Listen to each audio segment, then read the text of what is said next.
So last class வரைக்கும் என்ன பார்த்தோம் அப்படின்னா ஃபர்னிஷ்ட் அன்ஃபர்னிஷ்ட் அக்காமடேஷனுக்கு எப்படி வந்து ரெண்ட் போடுறது அப்படின்னு பார்த்தோம் இல்லையா, விச் மீன்ஸ் அன்ஃபர்னிஷ்ட் அக்காமடேஷன் இருக்கு அப்படின்னா அதுக்கு வந்து நம்ம எப்படி போக்கு ஸ்விட்ச் கால்குலேஷன்ஸ் பண்றது அப்படின்னு பார்த்தோம். ஸோ அதுல வந்து ஒரு 3 கேட்டகரியா பிரிச்சிருந்தாங்க. என்னன்னு பார்த்தீங்கன்னா first state and central government, அதுக்கப்புறம் டெபுடேஷன் பீரியட் சர்வீஸ் விட்டுருந்தா என்ன, ஃபைனலா வந்து ரெசிடியல் கேட்டகரி அப்படின்னு பார்த்தோம். ஸோ அந்த ரெசிடியல் கேட்டகரி தான் அமெண்ட் ஆயிருக்கு அப்படின்னு பார்த்தோம். அமெண்ட்மெண்ட் நடந்தது ஆகஸ்ட் 2023. ஆகஸ்ட் 2023னா அப்போ ஆகஸ்ட் பிஃபோரா இருக்கு அப்படின்னா 15/10/7.5 அப்படின்னு பார்த்தோம், owned by employer. In case after ஆகஸ்ட்னா விச் மீன்ஸ் செப்டம்பர் அப்படி இருக்குன்னா 10/7.5 அப்படின்னு மாறிடுச்சுன்னு பார்த்தோம். பிளஸ் வந்து சேலரினா இங்க என்ன மீனிங் அப்படின்னு பார்த்தோம். சேலரியில எது எதெல்லாம் இன்க்ளூட் ஆகும், எது எதெல்லாம் எக்ஸ்க்ளூட் ஆகும், கீழே இருக்க டாக்ஸ் பாயிண்ட்லாமும் பார்த்தோம். ஓகே, ஃபார் கால்குலேஷன் பர்பஸ் இந்த சேலரி வந்து அங்க 10% 7.5 இல்ல 5 எடுக்கிற கால்குலேஷன் பர்பஸ்க்காக கீழே கொடுத்துருக்க சேலரி.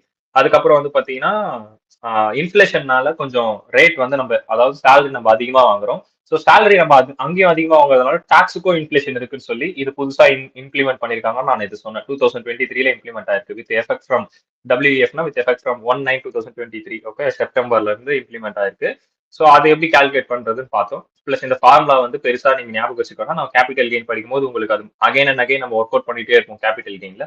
அப்போ உங்களுக்கு ஐடியா கிடைக்கும். அப்போ வந்து இந்த ஃபார்முலா பாருங்க நான் சொன்னேன். Okay done. அதுக்கு அடுத்து சம்ஸ் ஒர்க் அவுட் பண்ணோமா? ஸோ இந்த சம் ஒர்க் அவுட் பண்ண சொல்லியிருந்தேன். I think 17 sum work out பண்ணி பாத்தீங்களா? ஹோம்ஒர்க்னு போட்டிருக்கேன் நான் இதுல. 17 சம் ஒர்க் அவுட் பண்ணி பாத்தீங்களா? Okay done. Okay, so 70 sum work out பண்ணி பார்த்துருப்பீங்க. ஆன்சர் சேம் தான். இப்போ இதுக்கு முன்னாடி என்னென்ன சம் பார்த்தோமோ அதே தான் வந்திருக்கும். பட் யார் asking about the cross salary, taxable cross salary. So அதெல்லாம் கிராஸ் சேலரி கால்குலேட் பண்ணிருக்கணும். பர்சன்டேஜ் எல்லாம் கால்குலேட் பண்ணி மறுபடியும் ஆட் பண்ணிருக்கணும். அதுக்கப்புறம் என்ன பார்த்தோம், 90 டேஸ் எக்ஸம்ஷன் பார்த்தோம். 90 டேஸ் எக்ஸம்ஷனா 2 வீடு வச்சிருக்கியா, 90 நாள் டைம் தரேன், அதுக்குள்ள காலி பண்ணு, இல்லைன்னா அவ்வளவுதான், 2 வீட்டுக்கும் டாக்ஸ். இதுதான் ஓகேவா? ஸோ இது வரைக்கும் நேற்று பார்த்திருந்தோம். கரெக்டா 90 டேஸ் எக்ஸம்ஷன். இந்த 90 டேஸ் எக்ஸம்ஷன்ல எந்த ஒரு டவுட்டும் இல்லையே, கிளியரா இருக்கு இல்லையா? இந்த சம் இது வரைக்கும் கேட்டதில்ல, இது வரைக்குமே கேட்டதில்ல. பட் இதுக்கப்புறம் கேட்க சான்சஸ் இருக்கான்னு கேட்டா மேபி 2 மார்க்ல டெஸ்ட் பண்ணலாம் இந்த 90 days exemption maybe. Okay done. But ஆனா இது நல்லா இருக்கும். இந்த சம் வந்து அவன் கேட்கறான் இல்லன்றதை தாண்டி இந்த சம் போட்டு பார்க்க நல்லா இருக்கும் அப்படின்றது ஒரு பெரிய உண்மை. ஓகேவா? ஸோ அதுக்கப்புறம் வந்து பாத்தீங்கன்னா இப்போ என்ன பார்க்க போறோம் அப்படின்னா valuation of rent free furnished accommodation. So going to PPT. Valuation of rent free furnished accommodation. What is this furnished accommodation? இதுக்கு முன்னாடி பார்த்தது அன்ஃபர்னிஷ்டு, கரெக்டா? இதுக்கு முன்னாடி பார்த்தது அன்ஃபர்னிஷ்டு, இப்ப பார்க்க போறது ஃபர்னிஷ்டு. இது ரெண்டுத்துக்கும் என்ன டிஃபரன்ஸ் அப்படின்னா, லாஸ்ட் டைம் நான் சொன்ன மாதிரி ஃபர்னிச்சர் எதுவும் இல்லாம கொடுத்தா அது அன்ஃபர்னிஷ்டு. இப்போ ஒரு வீடு அது கூட சேர்த்து உங்களுக்கு ஃபர்னிச்சர் எல்லாத்தையும் கொடுத்தானா that is called as furnished accommodation. Okay, அப்போ ஃபர்னிஷ்ட் அக்கமடேஷன் கொடுக்குறாங்க அப்படின்னா அப்போ இதுக்கு ஒரு டிஃபரெண்ட் கால்குலேஷன் இருக்கு. என்ன டிஃபரெண்ட் கால்குலேஷன் அப்படின்னு பாத்தீங்கன்னா, ஃபர்னிச்சர் ஃபர்னிச்சருக்கு அக்கமடேஷனுக்கு சேம் தான், அக்கமடேஷனுக்கு சேம் கால்குலேஷன் தான். இந்த ஃபர்னிச்சர் இருக்கு இல்லையா கூட அடிஷனலா, இதுக்கு ஒரு கால்குலேஷன் வேணும் இல்லையா, இந்த பர்பஸ்க்கு ஒரு கால்குலேஷன் வேணும் இல்லையா, அந்த கால்குலேஷன் தான் இங்க கொடுத்துருக்காங்க. Furniture owned by employer. Employer வந்து ஓன் பண்ணிருக்காரு அப்படின்னா 10% of the original cost of the furniture. ஓகேவா? ஒரிஜினல் காஸ்ட்னா இப்போ ஃபர்னிச்சர் வந்து ஒரு 10,000 ரூபான்னு வச்சுப்போம். அதுல 10% தான் 1000. Okay, furniture hired by employer. In case அவரே வந்து வாடகைக்கு தான் எடுத்திருக்காரு அப்படின்னா ஆக்சுவல் ஹையர் சார்ஜ் பேடு இல்லைன்னா பேயபிள் பை த எம்ப்ளாயர். அவர் எவ்வளவு பெய்ட் பண்றாரு இல்லைன்னா எவ்வளவு பேபிள் பண்றாரு அப்படின்றத பார்த்து நீங்க வந்து கன்சிடர் பண்ணுவீங்க. ஓகே, ஸோ நோட் கொடுத்துருக்கான் என்ன அப்படின்னு பாத்தீங்கன்னா ஃபர்னிச்சருக்கு இங்க ஒரு டெஃபினிஷன் இருக்கும். Definition of furniture. இப்போ ஃபர்னிச்சர்னா உங்களை பொறுத்த வரைக்கும் என்ன டெஃபினிஷன்? உங்க பாயிண்ட் ஆஃப் வியூல இது வரைக்கும் நம்ம படிச்சுட்டு வந்த வரைக்கும் நம்ம என்ன பார்ப்போம், ஃபர்னிச்சர்னா ஓகே அது உட்டால செய்யப்பட்டது, மரத்தை வெட்டி இப்படி பண்ணுவாங்க இப்படின்றது தான் நம்மளை பொறுத்த வரைக்கும் ஃபர்னிச்சர், கரெக்டா?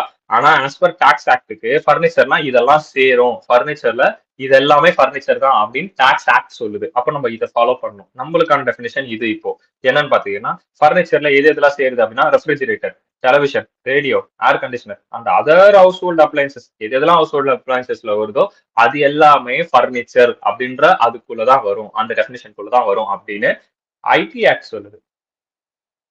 Okay, the above rule is applicable to government as well as non-government employees. அப்போ ஒரு இதுவும் ஞாபகம் வச்சுக்கணும், கவர்மெண்ட் எம்ப்ளாயி அண்ட் நான் கவர்மெண்ட் எம்ப்ளாயி ரெண்டு பேருக்குமே அப்ளிகபிள் ஆகுது. ஓகேவா?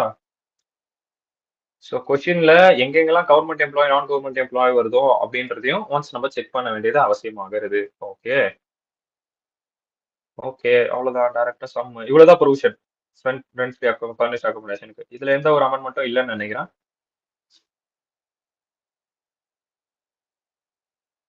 இதுல எந்த ஒரு அமெண்ட்மெண்ட்டும் இல்ல. ஓகே அவ்வளவுதான் சிம்பிள். இங்க பாருங்க ஆஸ் டிஸ்கஸ்ட் அபவுட் குடுத்துருக்கிறது என்னன்னா அக்காமடேஷனுக்கு நம்ம எப்படி பண்ணுவோம் அப்படின்றது நம்ம பிஃபோரா பார்த்தோம் இல்லையா, அந்த மாதிரி தான் அக்காமடேஷனுக்கு. ஃபர்னிச்சருக்கு மட்டும் கீழே கொடுத்துருக்கான், எந்த ஒரு அமெண்ட்மெண்ட்டும் இல்ல. So will move to this sum directly. Sir, Astosh has provided with a furnished accommodation in a city having population 44 lakhs, more than 40 lakhs. As per last census, municipal value of house owned by employer 80,000, fair rent on 1 lakh is salary details are as under. இப்போ municipal rent sir ரெண்ட்லாம் கொடுத்துருக்கான்னு நினைச்சு house property உள்ள ஓடிட போறீங்க. Okay maybe house property கேட்டா போடலாம். இங்க வந்து நம்ம salary தான் கால்குலேட் பண்ணிட்டு இருக்கோம். ஸோ சேலரி நம்ம கால்குலேட் பண்றதுனால இதெல்லாம் நம்மளுக்கு ரெலவெண்ட் கிடையாது, இதெல்லாம் இரலவெண்ட் கேஸ். ஓகே கார் ரெண்டு கொடுத்துருக்கான், முனிசிபல் இப்படி கொடுத்துருக்கோம், அவ்வளவுதான் இது ஹவுஸ் ப்ராப்பர்ட்டி அப்படின்னு நம்ம ஓடிடுவோம். கொஸ்டின் பேப்பர்ல பார்த்தா இங்க வந்து அண்டர் த ஏஜ் சேலரி படிக்கிறதுனால நம்மளுக்கு ஒரு கான்சியஸ் இருக்கும், ஓகே நம்ம அண்டர் த ஏஜ் சேலரி உள்ள இருக்கும் அப்படின்ட்டு. கொஸ்டின் பேப்பர்ல இந்த மாதிரி கொடுத்துட்டான்னு வச்சுக்கேன், ஆஹா ஹவுஸ் ப்ராப்பர்ட்டி கேட்டிருக்கான் அப்படின்ற மாதிரி ஆயிடும். அடுத்து ஒரு சில டைம் கேட்பான், ஹவுஸ் ப்ராப்பர்ட்டி கேட்பான், சேலரி கேட்பான்.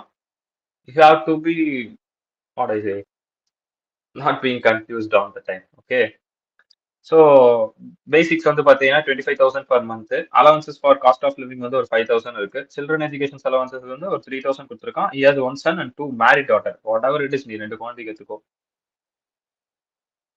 ஃபர்னிச்சர் டீடைல்ஸ் கீழே கொடுத்துருக்காங்கப்பா. இந்த இடத்துல டிஏவை தான் இப்படி சொல்லியிருக்காங்க. ஓகே ஃபர்னிச்சர் டீடைல்ஸ் என்ன சொல்லியிருக்கான் அப்படின்னு பார்த்தீங்கன்னா டிவி. டிவி வந்து எம்ப்ளாயரை ஹையர் பண்ணியிருக்காரு, 2,000 ரூபாய் பர் ஆனம் கட்டுறாரு. ரெஃப்ரிஜரேட்டர் வந்து ஓன்டு பை எம்ப்ளாயர். அப்போ இந்த இது எல்லாத்துக்குமே 10% இருக்கணும். இது எல்லாத்துக்குமே ஆக்சுவல் பெய்ட் ஆர் பேயபிள். கரெக்டா? Actual paid or payable. Paid அப்படிங்கிறது okay paid and payable. Okay washing machine ரெண்டும் சிமிலர் டேர்ம் தான், paid and payable. I think இந்த பர் மந்த்துக்கும் பர் ஆனம்க்கும் தான் அது கொஞ்சம் சேஞ்ச் ஆகும் லிட்டில் பிட். ஐ திங்க் 2,000 அப்படிங்கிறது பேயபிள் ஆர் பெய்டுன்னு நினைக்கிறேன். அதர்வைஸ் பர் மந்த்துக்கு வர வந்து பேயபிள் அந்த மாதிரி. அது ரெண்டுக்குமான டிஃபரன்ஸ் அதில் தான் இருக்கு. ஓகேவா, அது மட்டும் என்னன்னு பாத்துருங்க. அடுத்து வந்து பாத்தீங்கன்னா அதர் ஃபர்னிச்சர், அது ஒரு 1,000 பர் மந்த்துக்கு இருக்கு. டாக்ஸபிள் கிராஸ் டாக்ஸபிள் சேலரி கேட்குறாங்க. Assessment year 24-25 assume you have old regime. Okay 2023-24 இது என்னதுன்னா previous year. Okay so first வந்து நம்ம வந்து ரெண்ட் ஃப்ரீ அக்கமடேஷனை வந்து கால்குலேட் பண்ணுவோம். அதாவது அக்கமடேஷன் ஃபர்ஸ்ட் கால்குலேட் பண்ணுவோம், அதுக்கப்புறம் ஃபர்னிச்சர் கால்குலேட் பண்ணுவோம். கரெக்டா? அக்கமடேஷன் ஆஸ் பர் எப்படி பண்ணுவோம், முன்ன பார்த்த மாதிரி. ஓகேவா, வீடு யாரால ஓன் பண்ணப்பட்டிருக்கு?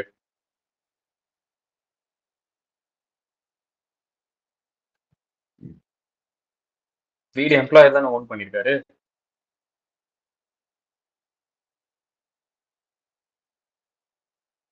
ஓன்டு பை எம்ப்ளாயர் இருக்கு பாருங்க.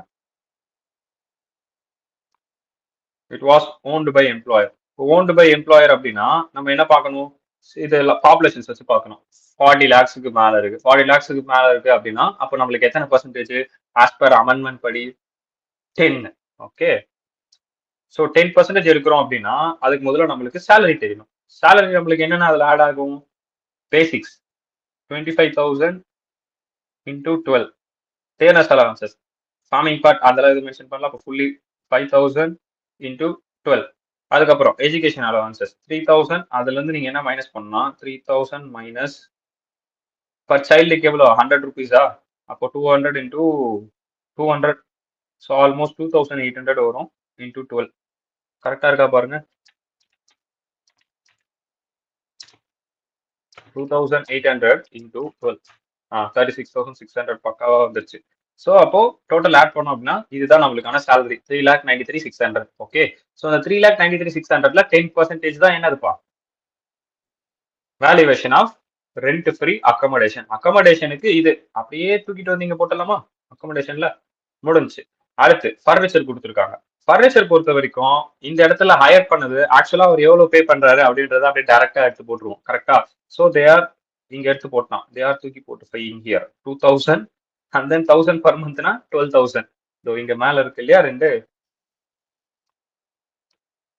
இந்த 2000 பர் மந்த்தும் இந்த 1000 இருக்கு இல்லையா, 2000 டேரக்டா எடுத்து போட்டாச்சு, 1000 பர் மந்த்துக்கு நம்ம வந்து இதையும் போட்டாச்சு. ஓகே.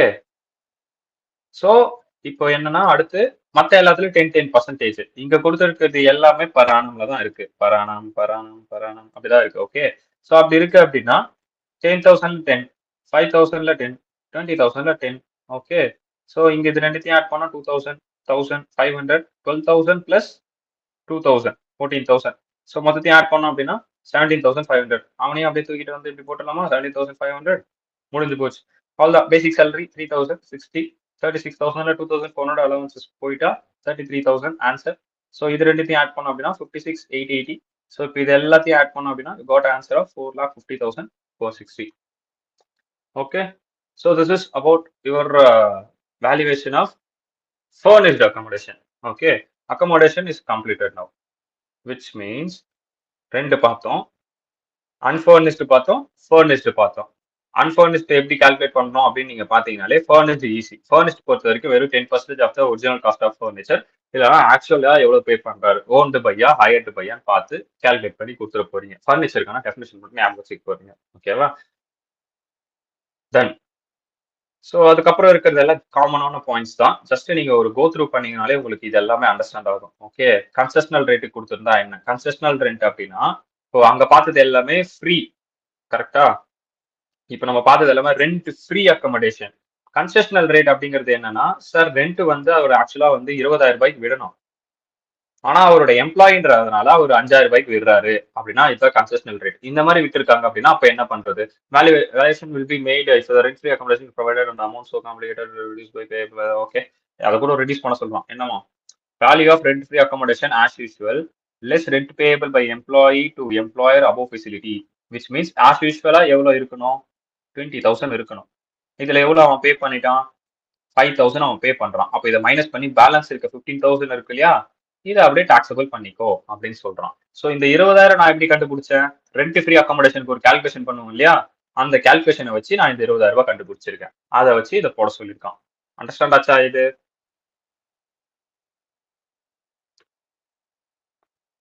ஓகே. அண்டர்ஸ்டாண்ட் ஆகணும்னா என்ன அப்படியே நிறுத்தி அங்கேயே கேளுங்க. ஓகேவா? அடுத்து ஒரு டாக்ஸ் பாயிண்ட் கொடுத்துருக்கான். என்னன்னா இந்த அபோவ் ரூல் வந்து பாத்தீங்கன்னா கவர்மெண்ட் எம்ப்ளாய்க்கும் அப்ளிகபிள் ஆகும். அதுக்கப்புறம் accommodation shall be deemed to be having provided concession rate is the value of accommodation computed such manner may be prescribed exceed the rent recoverable from or payable by us. Accommodation shall be deemed to have been provided at a concession rate. Okay, அப்போ if the value of accommodation computed in such manner as may be prescribed exceeds the rent recoverable from கொடுத்த point என்னடா கொடுத்துருக்கான். எப்போ வந்து அதை team to be concessional ரேட்னு சொல்லுவோம் அப்படின்னு பாத்தீங்கன்னா, அவங்க கிட்ட இருந்து ரிசீவ் பண்றதை விட, இப்போ அவங்க கிட்ட இருந்து ஒரு அமௌண்ட் ரிசீவ் பண்றோம் இல்லையா, ஃபார் எக்ஸாம்பிள் அவங்க கிட்ட இருந்து நான் 8,000 ரிசீவ் பண்றேன்னு வச்சுக்கோமே. 8,000 நான் ரிசீவ் பண்றேன் அப்படின்னா, ஆனா எனக்கு வந்திருக்கிறது என்ன? இந்த கம்ப்யூட்டர் நம்ம கம்ப்யூட்டேஷன் பண்ணணும், அதாவது ரெண்ட் ஃப்ரீ கம்ப்யூட்டேஷன் பண்ணோம் அப்படின்னா அது எக்ஸீட் ஆகுது ரெண்ட் ரெக்கவரபிளோட. இதுதானே ரெண்ட் ரெக்கவரபிள். இதை விட மோர் தென், அதாவது இதை விட எக்ஸீட் ஆகுது அப்படின்னா அது என்னதான்? Team to be provided at concessional rate. அதாவது அவனுக்கே தெரியாது, கன்செஷனல் ரேட்ல தான் கொடுத்துருக்கான்னு அந்த எம்ப்ளாயருக்கே தெரியாது. பட் இந்த கால்குலேஷன்லாம் பண்ணதுக்கு அப்புறமா அது வந்து மோர் தென்ல வருது. என்னோட கம்ப்யூட்டேஷன் பண்ணி ஆன்சர் வந்து, என்னோட கம்ப்யூட்டர் ஆன்சர் வந்து நான் வாங்குற ரேட்டை விட அதிகமா வருது அப்படின்னா then that is deem to be concessional rate. Concessional ரேட்டை தான் நீ கொடுத்துருக்க அப்படின்னு டீம் பண்ணிடுவோம். அதை அதுதான் அங்க கொடுத்துருக்கான். ஓகேவா? This are about your tax point. அடுத்து அகாமடேஷன் ப்ரொவைடட் இன் ஹோட்டல். ஹோட்டல்ல ப்ரொவைட் பண்ணா என்ன? In case value of purpose shall be minimum of the following. இது ரெண்டுத்துல minimum 20% of the salary for the period such accommodation is provided. Okay. Actual charge paid or payable by such hotel. Okay. அதாவது எந்த period வரைக்கும் நீங்க ஹோட்டல்ல தங்கிருக்கீங்க. For example நான் 6 month தங்கியிருக்கேன் அப்படின்னா பேஸ்ட் ஆன் த 6 மந்த் சேலரியில 6 மந்த் சேலரி, ஓகே, அதுல 24%. இல்லைன்னா நீங்க எவ்வளவு ஆக்சுவலா பே பண்றீங்க. ஓகேவா? சோ இதுதான் வந்து அங்க சொல்லியிருக்கான். ஃபார் த பீரியட், இது ஒரு ஞாபகம் வச்சுக்கோங்க. For the period. Done. Okay. ஏன்னா நம்மளுக்கு பீரியட் அப்படின்னும் போது நீங்க 12 மந்த்ஸ் அப்படின்றது ஒரு பீரியட் தான். பட் அந்த ஹோட்டல்ல ஸ்டே பண்ணிருக்கக்கூடிய பீரியட் நம்ம கால்குலேட் பண்ணணும். அடுத்து however if the following condition are satisfied then nothing is taxable ஆம்பா. என்னவா? such accommodation is provided for a period not exceeding aggregated 15 days. 15 days வரைக்கும் தான் ஹோட்டல்ல போறீங்க. 14 நாள் வரைக்கும் தங்கறதுக்கு உங்களுக்கு வந்து அனுமதி உண்டு. உங்க கம்பெனி வந்து உங்களுக்கு 14 நாள் தங்கிக்கலாம் அப்படின்னு சொல்லுது அப்படின்னா தென் அதுல வந்து பர்க்ஸ் வராது.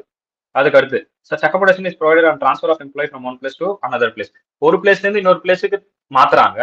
அந்த பிளேஸ்ல இன்னும் வீடு ரெடி பண்ணல. வீடு ரெடி பண்றது கொஞ்சம் டைம் ஆகுது. அந்த டைம் ஆகிறதுக்கு சரி கொஞ்ச நாள் ஹோட்டல்ல தங்கிக்குங்க அப்படின்னு உங்க கம்பெனி வந்து உங்களை ஹோட்டல்ல தங்க வைக்குது. இப்போ உங்களை இங்க இருந்து கொல்கத்தா போஸ்ட் பண்றாங்க அப்படின்னா கொல்கத்தால வீடு ரெடி பண்ண முடியல. சோ கொஞ்ச நாள் ஹோட்டல்ல தங்கிக்குங்க அப்படின்னு சொல்லுதுன்னா ஓகே அந்த மாதிரி விஷயத்துல என்ன வராது, டாக்ஸபிள் ஆகாது. Okay, highlight this point. அடுத்து if employee pay any rent the value so determined shall be reduced by okay இது நார்மல் மேல பார்த்ததே தான். அவர் எதனா ரெண்ட் பே பண்ணார் அப்படின்னா அதுல அதை ரெடியூஸ் பண்ணிடுவீங்க. அடுத்து some tax point. Salary here means in case of rent free accommodation above rule whether as is government non-government if the facilities provided more than 15 then purposes shall be accepted for cost 15 thereafter example you have been provided 45 days purposes. Okay, இப்போ இந்த 50 days exemption ஒன்று சொன்னா இல்லையா, in case 15 days தாண்டியும் இருக்காங்க அப்படின்னா 15 days மேலேயும் இருக்காங்க அப்படின்னும் போது 45 நாள் இருக்காங்க அப்படின்னா அப்ப இந்த 45 நாளுக்குமே இந்த இடத்துல இந்த பீரியடுக்கு வந்து 24% போட சொன்னேன் இல்லையா, அப்ப அந்த 45 நாளுக்குமே சேலரி கால்குலேட் பண்ணி இந்த 24% போடணுமான்னு கேட்டா கிடையாது. இதுல இருந்து 15 நாளை மைனஸ் பண்ணிட்டு மிச்சம் இருக்க 30 நாளுக்கு போடுங்க அப்படின்னு இங்க சொல்லியிருக்கான். ஓகே,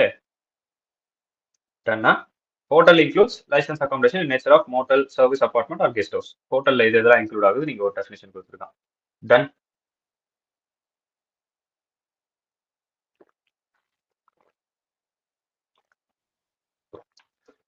ஓகே, அப்புறம் insurance premium payable by employer. Employer okay, என் ஓனர் வந்து எனக்காண்டி இன்சூரன்ஸ் பிரீமியம் பே பண்றாரு எனக்காக. ஓகே, சோ அந்த மாதிரி இருக்கும் போது நான் பே பண்ணினா என் கையில இருந்து காசு போயிருக்கும். இப்போ அவரா பே பண்றாரு, அப்போ அவர் கையில இருந்தா காசு போயிருக்கும். அப்போ இது non monetary benefit then it comes under perquisites. So 17.25 following some payable by employees shall be taxable purposes in the hands of employees. Okay, என்ன ஃபாலோயிங் என்ன கொடுத்துருக்கோம் ஃபாலோயிங்ல, whether it's paid directly through fund, other recognized provident fund or other supervision fund, deposit like insurance fund, DLIF. Okay, இது நம்ம படிப்போம். So to the effect of an assurance, which means insurance, that is of life of assessee or effect of contract of annuity. Okay, employee can claim reduction ATC. இது நம்ம பின்னாடி பார்ப்போம். LIC premium paid by employer. Okay, employer வந்து பே பண்ணியிருந்தா என்ன ஆகும் அப்படின்னா இந்த பாயிண்ட் எதுக்கு நோட்ல கொடுத்துருக்கோம் அப்படின்னா இது வந்து சேலரியில ஆட் ஆயிடும். எம்ப்ளாயர் பே பண்ணது சேலரியில ஆட் ஆயிடும் ஃபார் கால்குலேஷன் டாக்ஸ் கால்குலேஷன் பர்பஸ்க்கு சேலரியில ஆட் ஆயிடும். மறுபடியும் நம்ம அதை என்ன பண்ணுவோம்னா டிடக்ஷன் அப்படின்னு ஒன்று படிப்போம். அதுல 80Cல டிடக்ஷன் எடுத்துக்கலாம். ஆட் ஆனதை 80Cல டிடக்ஷன் எடுத்துக்கு அதுக்கப்புறம் ஆன்சர் போடலாம். நீங்க அப்போ டிடக்ஷன் பார்க்கும்போது இது உங்களுக்கு அண்டர்ஸ்டாண்ட் ஆகும் தெளிவா. ஸோ இந்த பாயிண்ட்ஸ் அங்க பார்த்துட்டு வந்து அதுக்கப்புறம் இங்க பார்ப்போம் இந்த 80C. ஓகே, இன்கேஸ் ஓல்ட் ரெஜிம்ல இருந்தா மட்டும்தான், நியூ ரெஜிம்ல இருந்தா 80 டிடக்ஷன்லாம் கிடைக்காது. ஓகேவா, அது மாத்திட்டாங்க. 80C டிடக்ஷன்ஸ் எல்லாம் கிடைக்காது. இங்க பாருங்க ஓல்ட் ரெஜிம் அப்படின்னு நீங்க ஒன்று மென்ஷன் பண்ணிருப்பான். ஓகேவா, நியூ ரெஜிம் வந்துச்சு அப்படின்னா 80C டிடக்ஷன்லாம் கிடையாது. அவ்வளவுதானா? சரி, ஓகே. ஸோ அவ்வளவுதான், இன்சூரன்ஸ் அவர் பே பண்ணியிருந்தா அங்க போயிடும். அதுக்கப்புறம் நம்ம டிடக்ஷன் எடுத்துக்கலாம். அவ்வளவுதான், அந்த இன்சூரன்ஸ் முடிஞ்சிச்சு அந்த ப்ரொவிஷன். அடுத்த ப்ரொவிஷன் என்ன அப்படின்னு பாத்தீங்கன்னா ஸ்வெட் ஈக்விட்டி ட்ரான்ஸ்ஃபர் ஆனா என்ன அப்படின்ற ப்ரொவிஷன். ஸோ அந்த ப்ரொவிஷனுக்கு நம்ம பிபிடி உள்ள போவோம். Done. Valuation of sweat equity shares allotted on transfer of the asset. இது என்ன சார் ஸ்வெட் ஈக்விட்டி ஷேர்ஸ், அது என்ன சார் அலாட் பண்ணுவாங்க அப்படின்னா இப்போ நான் ஒரு கம்பெனில இருக்கேன் X limited. Okay, so here Sivasri is working here. இப்போ சிவஸ்ரீ இங்க ஒர்க் பண்றாங்க அப்படின்னா எக்ஸ் லிமிடெட்ல ஒர்க் பண்ணிட்டு இருக்காங்க. ஓகே, ஸோ இவங்க ஒர்க் பண்றத பார்த்துட்டு இவங்களுக்கு என்ன சொல்றாங்க, இது ஒரு பெரிய கம்பெனி லிஸ்டட் கம்பெனின்னு வச்சுப்போமே. This is a listed company. I hope you guys know about the listed, unlisted, and then private, public, and then government company definitions, differentiate எல்லாமே தெரியும் நான் நினைக்கிறேன் கம்பெனிஸ் ஆக்ட் போயிட்டு இருக்கிறதுனால. ஓகேவா, ஸோ அது கொஞ்சம் பார்த்துக்கணும். So it's listed company. இப்போ இந்த லிஸ்டட் கம்பெனில வந்து என்ன சொல்றாங்க அப்படின்னா இவங்க எம்ப்ளாயி தானே. ஓகே, நீங்க இன்னும் ஒரு 3 இயர்ஸ் ஒர்க் பண்ணீங்கன்னா உங்களுக்கு வந்து ஷேர் வந்து அலாட் பண்ணுவோம். ஓகே, ஷேர் வந்து அலாட் பண்ணுவோம். எவ்வளவுக்கு அலாட் பண்ணுவோம் அப்படின்னு பாத்தீங்கன்னா 3 இயர்ஸ்க்கு இருக்கணும் அப்படின்னா இந்த இடத்துலயே அதுக்கோட ரேட்டை வந்து ஃபிக்ஸ் பண்ணிடுவாங்க. நாங்க உங்களுக்கு 100 ரூபாய்க்கு தருவோம். 3 இயர்ஸ்க்கு அப்புறம் ஒரு 30 ஷேர் தருவோம். 30 ஷேரை வந்து 100 ரூபாய்க்கு தருவோம். ஓகே, 30 ஷேர்ஸ் at ₹100 அப்படின்னு இங்கே ரேட் ஃபிக்ஸ் பண்ணிடுவாங்க. 3 வருஷத்துக்கு அப்புறம் தருவோம். அப்ப நீங்க என்ன பண்ணணும்? 3 வருஷம் சர்வீஸ் பண்ணி கொடுக்கணும் அந்த கம்பெனிக்கு. அந்த 3 வருஷம் சர்வீஸ் பண்ணாதான் உங்களுக்கு இது எலிஜிபிள். ஓகே, நீங்க சர்வீஸ் பண்ணி கொடுத்தீங்கன்னா. அப்ப இந்த எலிஜிபிள் கிரைட்டீரியா வரும்போது 3 வருஷத்துக்கு அப்புறம் ஷேரோட விலை மார்க்கெட்ல வந்து கிட்டத்தட்ட ஒரு ₹600 போயிட்டு இருக்குன்னு வச்சுப்போம். ஓகே, அப்போ மார்க்கெட்ல வந்து ₹600 போயிட்டு இருக்கு. சோ அதுக்கப்புறம் ஒரு பீரியட் தருவோம் அந்த 3 வருஷத்துக்கு அப்புறம். வித்தின் 2 இயர்ஸ்க்குள்ள நீங்க என்ன பண்ணணும் அப்படின்னா இந்த ஷேரை நீங்க வித்ட்ரா பண்ணிருக்கணும். விச் மீன்ஸ் எக்ஸசைஸ் பண்ணிருக்கணும்னு சொல்லுவாங்க. வித்ட்ரா வித்தின் 2 இயர்ஸ்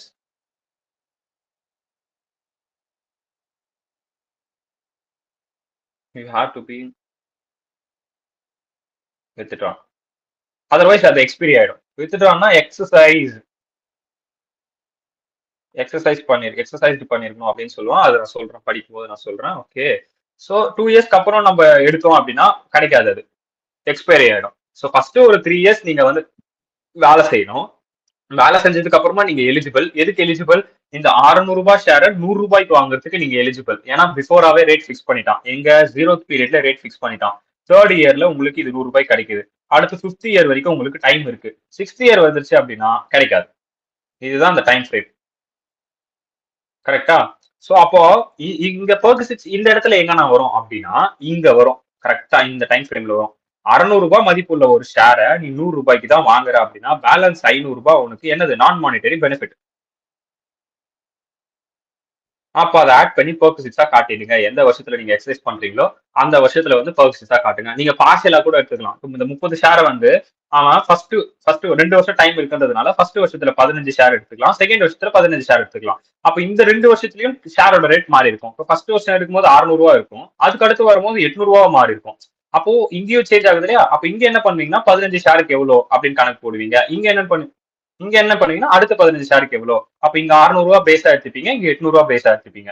அப்போ கீழே வந்து இங்க 100, இங்க 100, விச் மீன்ஸ் இங்க எத்தனை ஷேர்? 15 இன்டூ 15. அதே மாதிரி இங்க இன்டூ 15, இங்க இன்டூ 15. இப்படி பண்ணி இப்போ ஓவரால் வேல்யூல எவ்வளவு டிஃபரன்ஸ் வருதோ அது பெர்குசிட்ஸ்ல காட்டுவோம். ஓகேவா?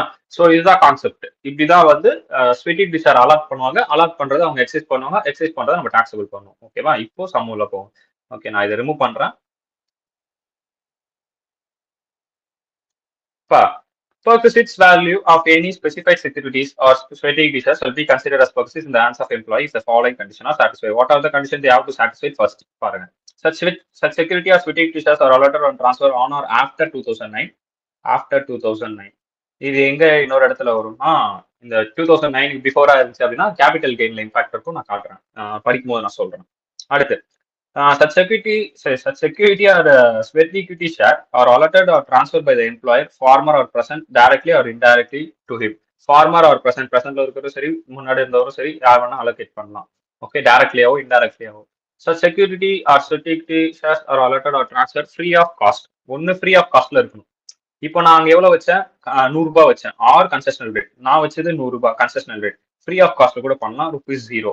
ஓகே, உங்களுக்கு அப்படியே ஃப்ரீயா கூட அலோகேட் பண்ணிடுவோம். ₹100 இல்லாம நீங்க வந்து 3 வருஷம் கழிச்சு எக்ஸசைஸ் பண்ணிக்கலாம் அப்படின்னு டைரக்டா கூட சொல்லிடுவோம். இதனா valuation.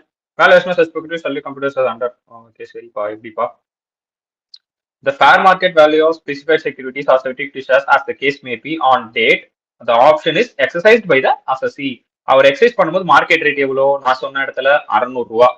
The amount actually paid or required from the assessee in respect of such security. அவங்க கிட்ட இருந்து நம்ம எவ்வளவுதான் ரெக்கவர் பண்ணோம்? ₹100. இப்போ மைனஸ் பண்ணா பேலன்ஸ் ₹500. இதுதான் உங்களுக்கு value of perquisites. Okay, note. Option means என்ன சொல்லியிருக்கான்? ஆப்ஷன்னா right but not an application. இப்போ இந்த இடத்துல வந்து கான்ட்ராக்ட் ஆக்ட் படிச்சதுன்னா உங்களுக்கு இந்த ஆப்ளிகேஷனுக்கும் ரைட்ஸுக்குமான மீனிங் தெளிவா புரியும். என்னன்னா இந்த இடத்துல ஆப்ஷன் எக்ஸைஸ் பண்றோம்னு சொல்ற ஆப்ஷன் என்னன்னா என்ன ஆப்ஷன்? அது ₹600 மதிப்புள்ள ஷேரு ₹100 கொடுக்குறோம் அப்படிங்கறது ஆப்ஷன். விச் மீன்ஸ் ₹100 அப்படிங்கிறது ஆல்ரெடி பிக்ஸ் பண்ணது. இந்த ₹100 கம்பல்சரியா அந்த எம்ப்ளாயி வந்து ஆப்ளிகேஷனை ஃபுல்ஃபில் பண்ணணுமான்னு கேட்டா கிடையாது. அது எக்ஸ்பீரி ஆச்சுன்னா எக்ஸ்பீரி ஆயிடுச்சு, அவ்வளவுதான். அங்க இடத்துல ஆப்ளிகேஷனை ஃபுல்ஃபில் பண்ணணுமா கட்டாயம் கிடையாது. It's not a contract. First of all இது கான்ட்ராக்ட் கிடையாது. கரெக்டா?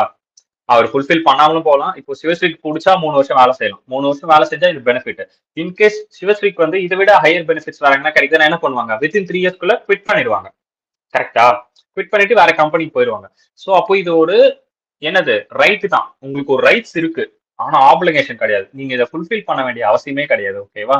ஸோ அதுதான் இங்க சொல்லியிருக்கான். Grant to one employee to apply for specified securities or securities at predetermined price. ஓகேவா? புரிஞ்சுதா? ரைட்ஸுக்கும் ஆப்ளிகேஷனுக்குமான டிஃபரன்ஸ் புரிஞ்சுதா? பாத்துக்கங்க. ஓகே, புரியலன்னா மறுபடியும் கேளுங்க, நான் மறுபடியும் தெளிவா எக்ஸ்பிளைன் பண்றேன்.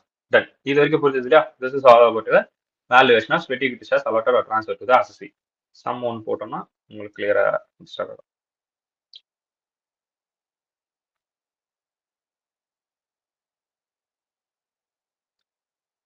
See the same. மத்ததெல்லாம் இந்த இடத்துல ஜஸ்ட் அப்படியே கொடுத்துருப்பாங்க.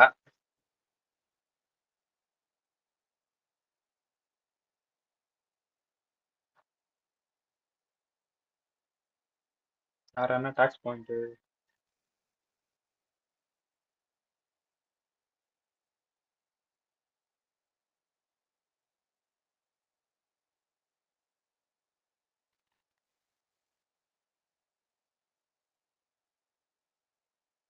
ஓகே, ஸோ இவ்வளவு நேரம் இந்த செட்டிக் ஷாஸ் பார்த்தோம் இல்லையா? அந்த செட்டிக் ஷாஸ்க்கு இந்த இடத்துல ஒரு மீனிங் ஒன்று வச்சிருக்கான். என்னன்னு பார்த்தீங்கன்னா, இப்போ அது ஆட் ஆயிருக்கு. எதுக்காக இந்த செட்டிக் ஷாஸ் கொடுத்துருக்கணும் அப்படின்னு பார்த்தீங்கன்னா, providing know how making available rights in nature of intellectual property or value addition by whatever name call. இதுக்காக அது அலோகேட் ஆயிருந்தா அது பெர்குசிட்ஸ். ஓகே, இன்கேஸ் இதுக்காக அலர்ட் ஆகாம, நோ ஹவ் இதுக்காக அலர்ட் ஆகாம வேற வேற ஏதாவது ரீசனுக்காக பண்ணியிருந்தாங்க, டிரான்ஸ்ஃபர் பண்ணிருக்காங்க, இல்ல அலோகேட் பண்ணிருக்காங்க அப்படின்னா then that comes under capital gain. Acquisition, immovable property acquisition பண்றது, such benefit not consider as perquisites. Okay, in case வந்து இதுல வந்து என்ன சொல்லியிருக்கான் அப்படின்னா,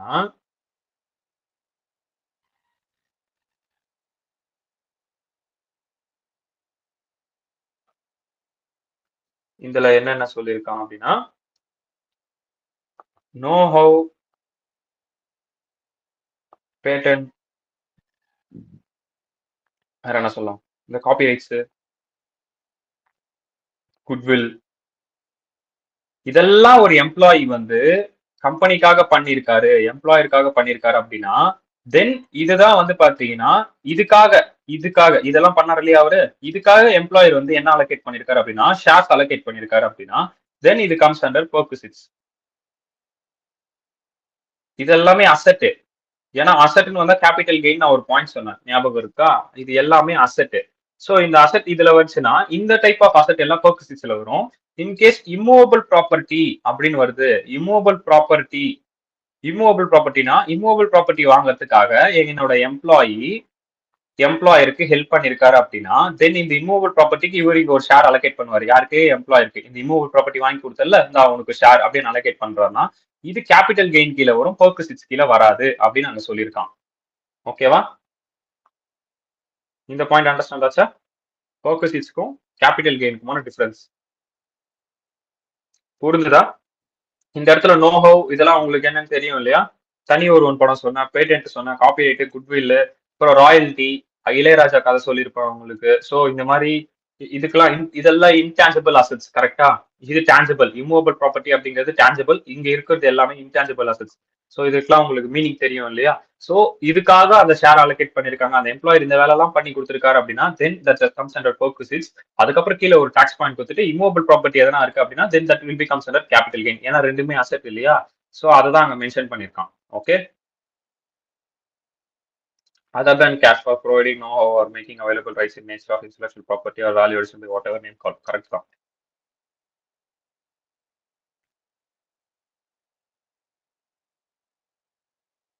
ஓகேவா? ஸோ மற்ற கால்குலேஷன்ஸ் எல்லாம் சேம் தான், நம்ம பிபிடியில் என்ன பார்த்தோமோ அதே தான். ஓகேவா? ஸோ இல்லுஸ்ட்ரேஷன் 20 பாங்க. இல்லுஸ்ட்ரேஷன் 20 என்ன சொல்லிருக்கான்? Company X grant option to is employee or on 1st April 2018. ஓகே, உங்க புக்ல மாறி இருக்கா 2017ன்னு?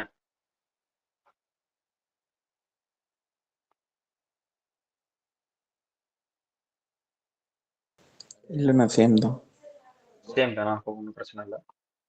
Okay. A company X grants option to his employee or on 1st April 2018 to apply for 100 shares of the company for making available rights in intellectual property to the employer company at predetermined price of 50 per share. பா. So grand பண்ணிருக்காங்க எக்ஸ்ன்றவங்க ஆருக்கு எப்போனா 1st April 2018ல எத்தனை share apply பண்றாங்க? 100 share apply பண்றாங்க. அவர் என்ன make பண்ணிருக்காரு இங்க? இன்டெலக்சுவல் ப்ராப்பர்ட்டி மேக் பண்ணி கொடுத்துருக்காரு. இன்டெலக்சுவல் ப்ராப்பர்ட்டி ரைட்ஸை வந்து அவைலபிள் பண்ணி கொடுத்துருக்காரு. யாருக்குன்னா எம்ப்ளாயர் கம்பெனிக்கு. ஸோ அதனால ப்ரீ டிட்டர்மைன் பிரைஸ் 50 அப்படின்னு கொடுத்துட்டான். Okay, so have to be note intellectual property அப்படின்னு இருக்கான்னு பாருங்க. பார்த்துட்டு பர்க் ஸ்விட்ச்ல வருமா வராதான்னு செக் பண்ணிக்கோங்க. ஓகே, அடுத்து per share with the vesting of its option. Vesting of its option எப்போ? Option being 1 April 2019 and exercise period. அதாவது ஒரு வருஷத்துலயே அவருக்கு வந்து அது அலோகேட் ஆச்சு. எக்ஸைஸ் பீரியட் எப்போ? பி 1 April 2019 இருந்து March 2024 வரைக்கும். 2019 to 2024 இதுக்குள்ள அவர் வந்து எக்ஸசைஸ் பண்ணிக்கணும். விச் மீன்ஸ் 3 வருஷமா கிட்டத்தட்ட. ஓகே, எம்ப்ளாயர் ஆர் எப்போ எக்ஸசைஸ் பண்றாரு? 31 March 2023 எக்ஸைஸ் பண்றாரு. Exercise option on and shares are allocated transfer to 3rd April 2023. அவர் எக்ஸைஸ் பண்றது இந்த பீரியட்ல, ஆனா அவருக்கு டிரான்ஸ்ஃபர் ஆகுது இந்த பீரியட்ல. ஏன் இந்த பீரியட்? ரெண்டுமே சேம் தானா? 2023 தானா அப்படின்னா இந்த இடத்துல அசஸ்மெண்ட் ப்ரீவியஸ் இயர் 2022-23 வந்துருச்சு. அவருக்கு அலோகேட் ஆகும் போது இங்க பீரியட் வந்து 2023-24 வந்துருச்சு.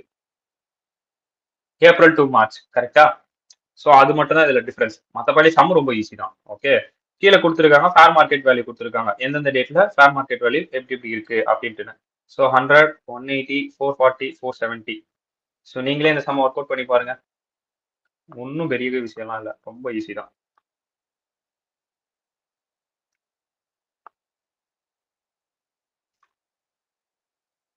ஒரு 5 minutes.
ஓகேவா? ஒர்க் அவுட் பண்ணி பார்த்துட்டீங்களா?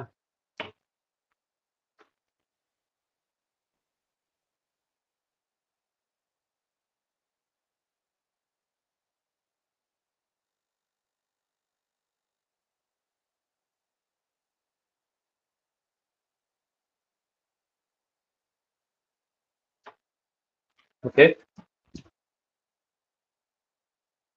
நெக்ஸ்ட் மூவ் பண்ணலாமா? ஒர்க் அவுட் பண்ணிட்டீங்களா? ஸ்க்ரீன் பார்க்கல. ஒர்க் அவுட் பண்ணி பார்த்துட்டீங்களா? ஜஸ்ட் ஒரு தம்ஸ் அப் ஒரு டவுட்டா இருக்கா?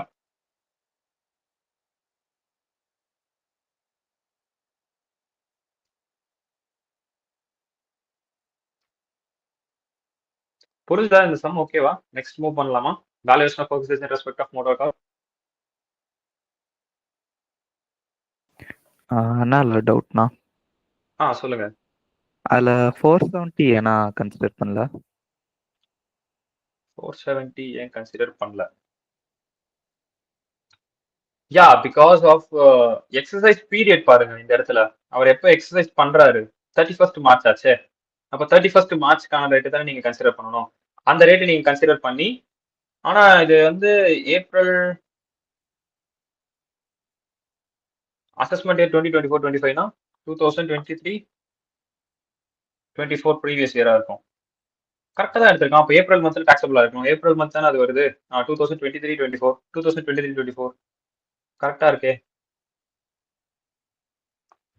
Which means nothing.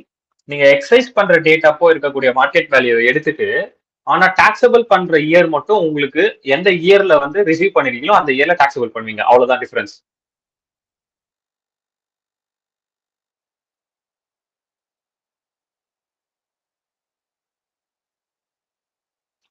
இங்க பாருங்க. Even though it is exercised by employer 31st 3 2023, but else it is taxable assessment 24-25. இது வரைக்கும் உங்களுக்கு கிளியரா இருக்கும். என்னதான் ஒரு மார்ச் 31st 2023ல அவர் எக்ஸசைஸ் பண்ணியிருந்தாலும் 2022-23ல அது ஆகாது. 2023-24ல தான் ஆகும் அப்படின்றது அந்த பாயிண்ட் உங்களுக்கு கிளியர். கரெக்டா?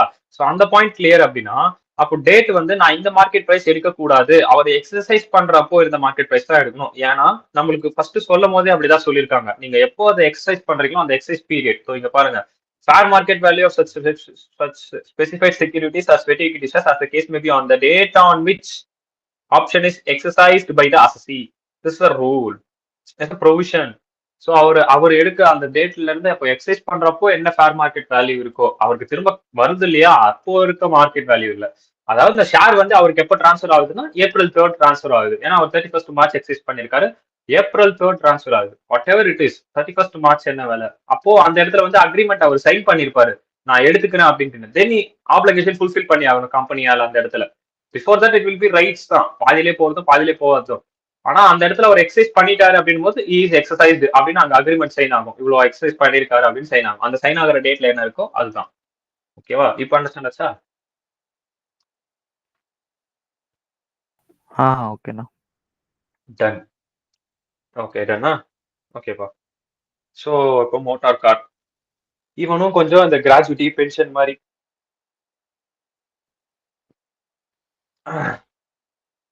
மோட்டார் கார் உள்ள போறதுக்கு முன்னாடி நீங்க இது எல்லாத்தையும் மறக்கணும். ஓகேவா? சோ இப்ப படிச்சது எல்லாத்தையுமே அப்படியே ஃபர்கெட் பண்ணுங்க. ஓகே, எல்லாத்தையும் எல்லாமே gratuity pension, house property, basics, ஸ்லாபிலிட்டி எல்லாத்தையும் ஃபர்கெட் பண்ணுங்க. இப்போ நம்மளுக்கு வந்து ஃப்ரெஷ்ஷா வந்து பாத்தீங்கன்னா now we are moving to valuation of motor car. இப்போ மோட்டார் கார் அப்படின்னும் போது ஆக்சுவலா அது நம்மளுக்கே தெரிஞ்சிருச்சு. இப்போ கம்பெனி வந்து கார் வந்து அலோகேட் பண்ணுது. கம்பெனி டு ஆஃபீஸ் டு வீடு இப்படி போயிட்டு வந்துச்சு அப்படின்னா அதுக்கு பர்பஸ் இருக்கான்னு கேட்டா அதுக்கு பர்பஸ் கிடையாது. வீட்டுக்கும் கம்பெனிக்கும் காரை யூஸ் பண்றீங்க, கொடுத்த காரை யூஸ் பண்றீங்கன்னா அதுக்கு பர்க்ஸிட்ஸ் வராது. மைட் பி நீங்க பர்சனல் யூஸ் பண்ணீங்கன்னா கம்பெனி காரை, அப்போ பர்க்ஸிட்ஸ்ன்றது வரும் இல்லையா? அப்போ இந்த கம்பெனி கார் அப்படிங்கிறது எம்ப்ளாயரால ஓன் பண்ணப்பட்டிருக்கிறது. கரெக்டா? இது ஒரு விஷயம். இன்னொரு விஷயம் என்ன, எம்ப்ளாயரால ஹையர் பண்ணப்பட்டிருக்கும். இது இன்னொரு விஷயம். கரெக்டா? இன்னொரு விஷயம் என்ன நடக்கும், ஓன்டு பை எம்ப்ளாயியாவே இருக்கும். ஓன்டு பை எம்ப்ளாயியாவே இருக்கும். அது யார் ரீஇம்பர்ஸ்மெண்ட் பண்ணுவா? எம்ப்ளாயர் ரீஇம்பர்ஸ்மெண்ட் பண்ற மாதிரி இருக்கும். கரெக்டா? அதுக்கு அடுத்து ஹையர்டு பை எம்ப்ளாயியாவே இருக்கும். ஹையர்டு பை எம்ப்ளாயியாவே இருக்கும். இதுவும் யார் ரீஇம்பர்ஸ்மெண்ட் பண்ணுவா? எம்ப்ளாயராவே ரீஇம்பர்ஸ்மெண்ட் பண்ணுவா. இந்த மாதிரி 4 கேஸா இது தெரியுதா? 4 பிரிவினையா வருதா, விச் மீன்ஸ் இப்படியும் நடக்கலாம் அப்படியும் நடக்கலாம், ரெண்டுமே லாஜிக்கலா பாசிபிள் தானே. சோ அப்போ இந்த பிரிவினைக்கு இதுக்கு எவ்வளவு டாக்ஸ் பண்ணணும், இதுக்கு எவ்வளவு டாக்ஸ் பண்ணணும், இதுக்கு எவ்வளவு டாக்ஸ் பண்ணணும், இதுக்கு எவ்வளவு டாக்ஸ் பண்ணணும் அப்படின்றது இருக்கு. ஓகே, இது ஒரு பிரிவினை அப்படின்னா காரை பேஸ் பண்ணியும் டாக்ஸ் ஆகும். காரை பேஸ் பண்ணி ரேட் சேஞ்ச் ஆகும். கரெக்டா? இதுவும் இந்த பாசிபிலிட்டி நடக்குமா? காரை பேஸ் பண்ணி டாக்ஸ் ரேட் அது எப்படி நான் சேஞ்ச் ஆகும்? இப்போ நான் BMW யூஸ் பண்றேன், அதுக்கேற்ற மாதிரி தான் டாக்ஸபிள் ஆகும். இப்போ நான் அதே வந்து மாருதி 100 யூஸ் பண்றேன், இல்ல ஆம்னி யூஸ் பண்றேன்னு கூட வச்சுக்கோமே, இப்போ அதுக்கேற்ற மாதிரி காசு மாறும். கரெக்டா? ரோல்ஸ் ராய்ஸ் யூஸ் பண்றதுக்கும் நார்மலா ஒரு டாடா காரே ஒரு நார்மல் கிடையாது, அதுவே கொஞ்சம் ஹை கிளாஸ் தான். ரோல்ஸ் ராய்ஸ்க்கு டாடாக்கும் டிஃபரன்ஸ் இருக்கு. ரோல்ஸ் ராய்ஸ்க்கு டாக்ஸ் போட சொன்னா நீங்க எப்படி டாக்ஸ் போடுவீங்க? இது பெரிய காரு, நம்ம மைண்ட் எப்படி லாஜிக்கலா எப்படி திங்க் பண்ணணும், இது வந்து ஜாஸ்தி ரேட் இருக்கு, அப்ப ஜாஸ்தி ரேட் தான் டாக்ஸும் வரணும் அப்படின்ற மாதிரி தான் நம்ம மைண்ட் செட் இருக்கும். The same mind set is applicable also logically. அப்போ இந்த இடத்துல எதை பேஸ் பண்ணி பிரிப்போம் அப்படின்னா காரோட சிசி வச்சு பிரிப்பாங்க. கார் எத்தனை சிசி இருக்கு, அந்த சிசியை பேஸ் பண்ணி டாக்ஸ் நம்ம அதிகமா போடணுமா கம்மியா போடணுமா அப்படின்றத பிரிப்பான். ஓகேவா? சோ இந்த பாயிண்ட்ஸ் எல்லாம் ரிமெம்பர் பண்ணிக்கிட்டீங்க. இந்த பாயிண்ட்ஸ் இப்படி எல்லாம் கூட டாக்ஸபிள் ஆகுமா அப்படின்னா ஆகும். இப்படி எல்லாம் டாக்ஸபிள் ஆகிறத நீங்க மெமரைஸ் பண்ணிக்கிட்டீங்க அப்படின்னா இப்போ வரக்கூடிய பாயிண்ட்ஸ் வந்து உங்களுக்கு ஈஸியா மைண்ட் குள்ள வந்து ஸ்டோர் ஆகும். ஓகேவா? Now we are moving to valuation of perquisites in respect of motor car. Motor car facilities provided by an employer is taxable in the hands of employee on the following basis. Car owned by யாருப்பா? Employer. Car maintained by employer. Okay, இதுதான் நாங்க சொன்னேன். which means the maintained owned தான் நான் வந்து employee தனித்தனியா பிரிச்சு அந்த இடத்துல 4ஆ போட்டேன் இல்லையா, அது இதுதான் சொல்ல வந்தேன். maintained by. Okay, car owned by, maintained by employer. அடுத்து used by employee for, யார் யூஸ் பண்ணுவா? வாட் எவர், அந்த கார் கடைசி வரைக்கும் காரை யார் தான் யூஸ் பண்ணுவா? கடைசியில எம்ப்ளாயி, யார் ஒர்க் பண்றாங்களோ நம்ம தான் யூஸ் பண்ணுவோம். ஆபீஸ் பர்பஸ்க்காக யூஸ் பண்ணீங்கன்னா என்னது? பர்பஸ் கிடையாது. ஓகே, ஹூ இஸ் சார்ஜபிள்னா யாருக்கு அது சார்ஜபிள் ஆகும்? யாருக்கு? Not applicable. ஸ்பெசிஃபைடு எம்ப்ளாயியா இருந்தா மட்டும்தான் அப்ளிகபிள். இது ஸ்பெசிஃபைடு எம்ப்ளாயி யாருன்னு தெரியும் இல்லையா? எல்லா எம்ப்ளாய்க்கும் கார் கொடுக்குமா கம்பெனின்னு கேட்டா கிடையாது. கார் கொடுக்குமான்னு கேட்ட கிடையாது. கேப் வருது வேற, கேப் வந்து வேற, அது வந்து ஃபெசிலிட்டி. ஓகே, அதர்வைஸ் அது அலவன்சஸ்ல கூட வந்துடலாம். மேபி மைட் பி அலவன்சஸ்னா நீங்க கேப் புக் பண்ணி வருவீங்க, கேபா கொடுக்குதுன்னா that is considered facilities. What I say like 3 பேர் 4 பேர் சேர்ந்து வர மாதிரி இருக்கும். அதுல அந்த பர்சஸ் அதை பேஸ் பண்ணி எப்படியோ அப்படி கால்குலேட் பண்ணிப்பாங்க. But year only for specified employees. நீங்க பாத்தீங்கன்னா பெரிய பெரிய டேரக்டர்ஸ், கம்பெனி டேரக்டர்ஸ், அதுக்கப்புறம் எம்டி, இவங்கெல்லாம் தனியா கார்ல வருவாங்க, கம்பெனி கார்ல தான் வருவாங்க. கம்பெனி அவங்களுக்கு அலோகேட் பண்ணி கொடுத்துருக்கோம். ஓகே, இன்கேஸ் இது வந்து owned by and then maintain by employer, personal purpose use பண்ணாங்க அப்படின்னா டாக்ஸபிள் வேல்யூ எவ்வளவா? M1 பிளஸ் D2 அப்படின்னு சொல்லியிருக்கான். What is this M1 and D2? I will explain you. M, இந்த 1 தான் M1. Mனா என்ன? Maintenance cost. மெயின்டைன் பண்றது யாரு? எம்ப்ளாயர். மெயின்டெனன்ஸ் காஸ்ட் ஒரு 1000 ரூபாய். D for depreciation. Depreciation at 10% of the actual cost of the car. However, if the car is not owned by employer, not owned by employer, then actual higher charge incurred by employer shall be considered. In case our owned பண்ணல அப்படின்னா என்ன consider பண்ணுவோம்? அந்த furnished accommodation பார்த்தோம் இல்லையா, அதே மாதிரி தான் 10% of actual value. கரெக்டா? அப்போ காரோட விலை வந்து ஒரு 10 lakhs, then 10%, 1 lakh. 1000 ரூபாய் மெயின்டெனன்ஸ் சார்ஜ் கொஞ்சம் கம்மி, 10,000 ரூபாய் போட்டுக்கிறேன். ஸோ 1 lakh plus 10,000, 1,10,000 அப்படின்னு நீங்க ஆன்சர் மாறும். ரைட்டா? This is for personal purpose. நீங்க பர்சனல் பர்பஸ்க்காக அந்த காரை யூஸ் பண்ணியிருந்தா 1,10,000. ரைட்? இது வரைக்கும் அண்டர்ஸ்டாண்ட் ஆச்சா? M1 plus D2 அண்டர்ஸ்டாண்ட் ஆச்சா? M for maintenance cost, D for depreciation 10%. இதுல எதனா அமெண்ட்மெண்ட் ஆயிருக்கா? நான் போன கிளாஸ் எடுத்த வரைக்கும் அமெண்ட்மெண்ட் இல்ல.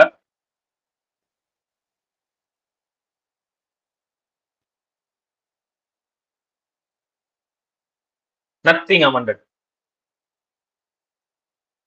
ஓகே, கரெக்டா தான் இருக்கு. இது புரிஞ்சுச்சா? இது வரைக்கும் ஓகே. ஸோ நெக்ஸ்ட் என்னன்னு பாத்தீங்கன்னா போத் பர்பஸ். போத் பர்பஸ் அப்படின்னா ஆஃபீஸ் பிளஸ் பர்சனலுக்கும் நான் யூஸ் பண்றேன் அப்படின்னா, ஓகேவா? போத் பர்பஸ் இருக்கு அப்படின்னா ₹800 or 2,400 பர் மந்த். அது தேர்ட் பாயிண்ட்ல கொடுத்துருக்கேன். ஓகேவா? Per month. அது எப்படி நாங்க பர் மந்த் எதை பேஸ் பண்ணி நாங்க எடுக்கிறது அப்படின்னா, rupees 2,400 per month in case of higher capacity car and 1,800 per month in case of lower capacity car. அதாவது காரை பேஸ் பண்ணி எடுப்போம். இங்க கார் வந்து லோவர் கெப்பாசிட்டியா,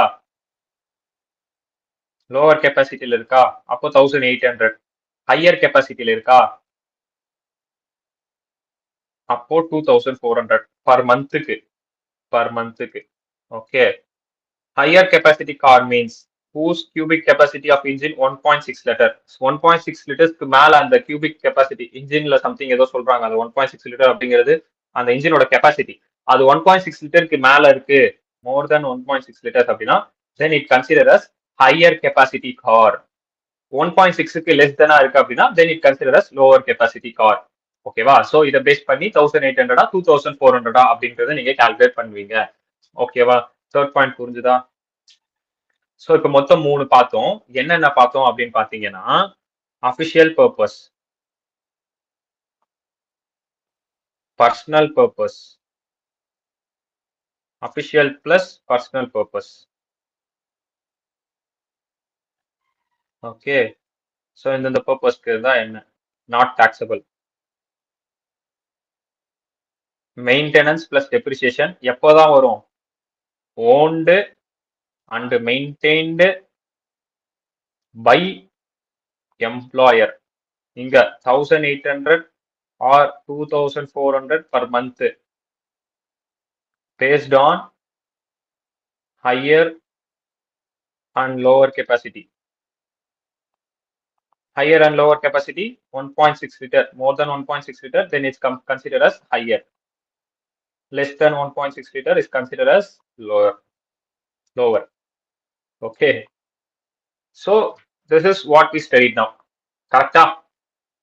இது வரைக்கும் அண்டர்ஸ்டாண்ட் ஆச்சா? இந்த பாயிண்ட் வரைக்கும் பர்ஃபெக்டா இருக்கு இல்லையா? எந்த ஒரு குழப்பமும் இல்லையா ப்ரொவிஷன்ல? நெக்ஸ்ட் மூவ் பண்ணலாமா? இதை நான் எடுத்துடுறேன். ஓகே, இதை நான் எடுத்துடுறேன்.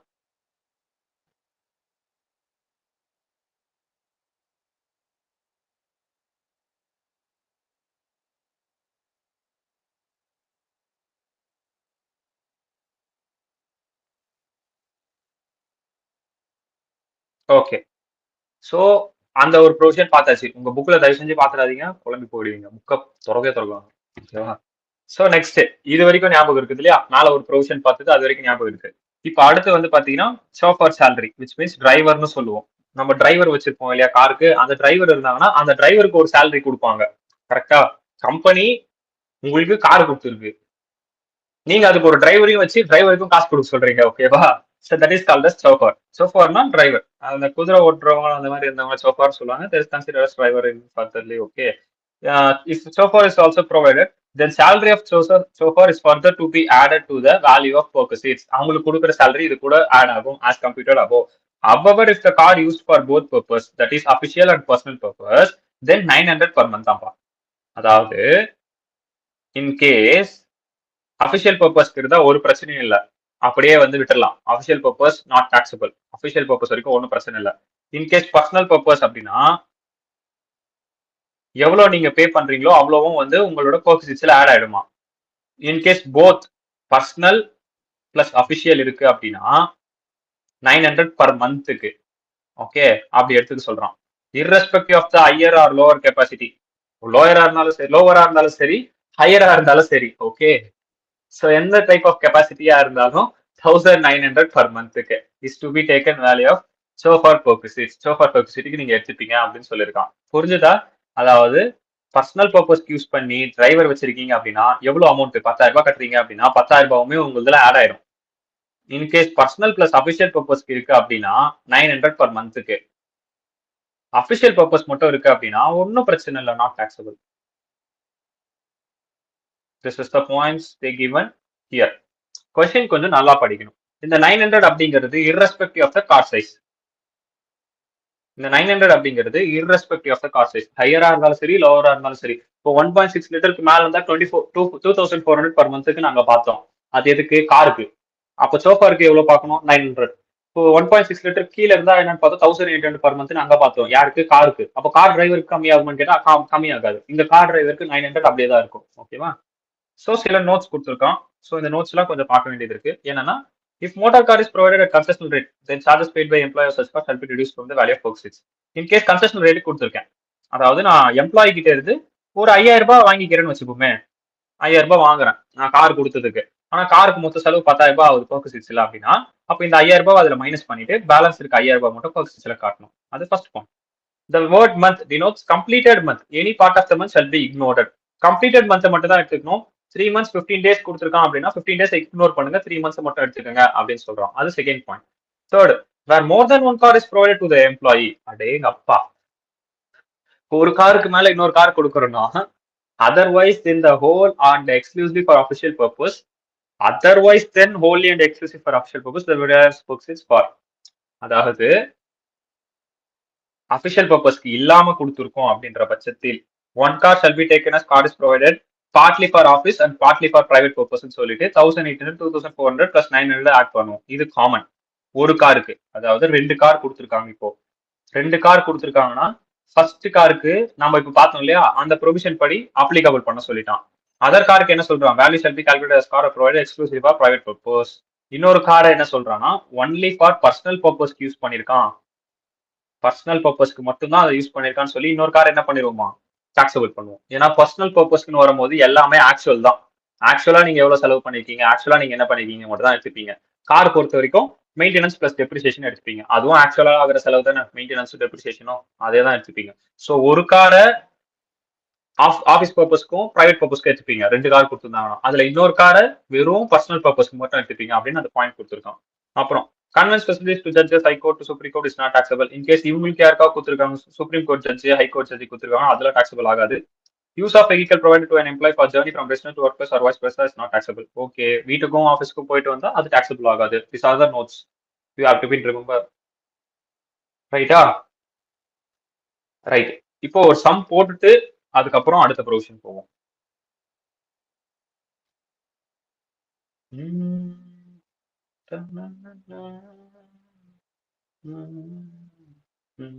Okay, illustration 21.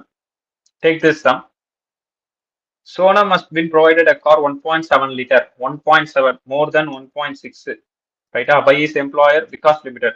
The cost of car to the employer, cost of car, காரோட காஸ்ட் எவ்வளவு, 3,50,000 ரூபாய். மெயின்டெனன்ஸ் காஸ்ட் எவ்வளவு இன்கர் பண்ணிருக்காரு எம்ப்ளாயர், எல்லா இடத்துலயும் பாருங்க எம்ப்ளாயர் 30,000 per annum நமக்கு மெயின்டெனன்ஸ் காஸ்ட் ஆயிருக்கு. சோஃபார் சேலரி எவ்வளவு ஆயிருக்கு, paid by employer 3,000 per month. Chauffeur salary யார் பே பண்ணிருக்காங்க, எம்ப்ளாயர் தான் பே பண்ணிருக்காரு. Find the value of Oxid Sonam assessment year 2024-25 is the car used for. Assessment year அதுனா previous year 2023-24. இப்போ ஆஃபீஸ் பர்பஸ்க்கு யூஸ் பண்ணியிருந்தா என்ன, நில்லு, ஆஃபீஸ் பர்பஸ்க்கு எதுவுமே வராது. பர்சனல் பர்பஸ்க்கு யூஸ் பண்ணியிருந்தா என்ன, போத் பர்பஸ்க்கு யூஸ் பண்ணியிருந்தா என்ன. பர்சனல் பர்பஸ்க்கு யூஸ் பண்ணியிருந்தா நம்ம என்னன்னு பார்த்தோம், கார் மட்டும் பாருங்க, கார் மட்டும் பார்த்தோம் அப்படின்னா மெயின்டெனன்ஸ் பிளஸ் டெப்ரிசியேஷன் வரும்னு பார்த்தோம். கரெக்டா? பர்சனல் பர்பஸ்க்கு M1 பிளஸ் D2 அப்படின்னு நான் போட்டிருந்தாங்க. இப்போ மெயின்டெனன்ஸ் இங்க எவ்வளவு ஆகுதுன்னா 30,000 ஆகுது. அப்போ D2 அப்படின்றது 3,50,000 இன்டூ 10%. காரோட காஸ்ட்ல 10% பார்த்தோமா. ஏன்னா காரும் ஓன் பண்ணிருக்கிறது யாரு, கார் ஓன்டு பை எம்ப்ளாயர். கரெக்டா?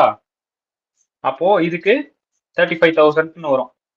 அப்போ 30,000 பிளஸ் 35,000 65,000 பிளஸ் சோஃபார் சேலரி வந்து நீங்க 900 per month எடுத்துப்பீங்களா இல்ல ஆக்சுவல் எடுத்துப்பீங்களா?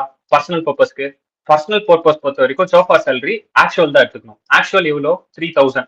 அப்போ 3,000 இன்டூ 12, ஸோ 36,000. ஸோ அப்போ அகைன் இது கூட 36,000 நான் ஆட் பண்ணணும். ஸோ 36,000 நான் ஆட் பண்றேன் அப்படின்னா எவ்வளவு வரும், 1,01,000. கரெக்டா? 36 6 ஆட் பண்ணா correct, 1,01,000. So they say here 1,01,000. அதுக்கப்புறம் இன்னொரு டாக்ஸ் பாயிண்ட் என்ன பார்த்தோம், இங்க கீழே பாருங்க, இங்க ஒன்று கொடுத்துருக்கான். என்ன கொடுத்துருக்கானா, இன்கேஸ் பிஎன்சில எம்ப்ளாயிஸ் பீங் சார்ஜ்டு, எவ்வளவு சார்ஜ் பண்றாரு அவரோட எம்ப்ளாயர், அவர்கிட்ட 15,000 சார்ஜ் பண்றாராம் பர் ஆனம்க்கு. இந்த ஃபெசிலிட்டி பண்ணி கொடுக்கறதுக்கு அவங்களோட எம்ப்ளாயர் வந்து 15,000. ஆனா ஆக்சுவலா அவர் எவ்வளவு சார்ஜ் பண்ணோம், 1,01,000 சார்ஜ் பண்ணோம். ஆனா அவர் 15,000 தான் சார்ஜ் பண்றாரு அப்படின்னா அது 15,000 இதுல மைனஸ் பண்ணி பேலன்ஸ் இருக்கிறத டாக்ஸபிள் பர்பஸ் அப்படின்னு காட்ட சொல்றாங்க. ஓகேவா? பர்சனல் பர்பஸ் புரிஞ்சா, இது பர்சனல் பர்பஸ்.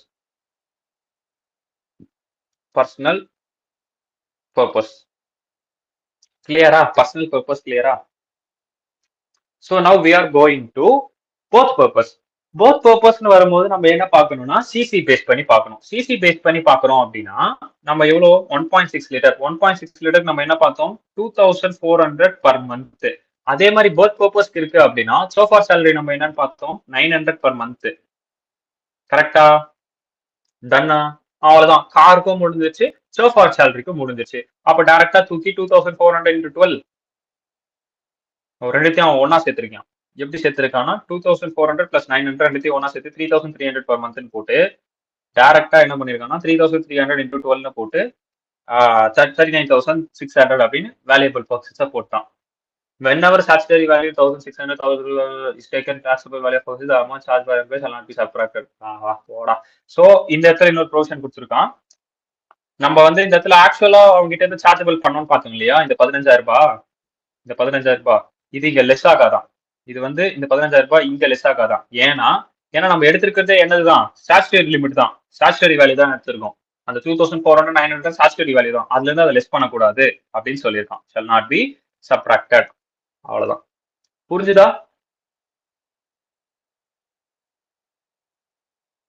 இந்த கேஸ் புரிஞ்சுதா? இந்த சம் புரிஞ்சுதா? எல்லாமே புரிஞ்சுதா? இங்க இருக்க நோட்ஸ் எல்லாம் புரிஞ்சுதா?